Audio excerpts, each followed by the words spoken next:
فوج کے اندر احتساب کا مؤثر اور کڑا نظام موجود ہے۔ فیض حمید کے معاملے پر مزید تحقیقات جاری ہیں۔ رکن بلوچستان اسمبلی فرح عظیم شاہ کی کوئٹہ میں نیوز کانفرنس کہا کہ ملک کی سلامتی پر کوئی سمجھوتہ نہیں کیا جائے گا۔ فیلڈ مارشل عاصم منیر کی قیادت میں فوج نے بڑے دشمن کو شکست دی۔ طریقے سے سابق لیفٹیننٹ جنرل ریٹائرڈ فیض حمید کو 14 سال قید بامشقت کی سزا، یہ ایک ایسا تاریخی فیصلہ ہے جس نے اس امر کو واضح کر دیا کہ اب پاکستان میں کوئی عہدہ، کوئی وردی یا کوئی شخصیت قانون سے بالاتر نہیں ہے۔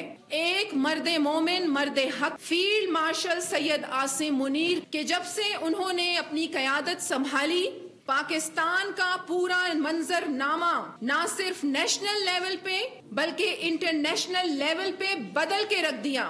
ہم سے 10 گنا زیادہ طاقتور دشمن کو منہ کی کھانی پڑی، اور آپ نے دیکھا کہ تاریخی عزت پاکستان کی دنیا بھر میں ہوئی۔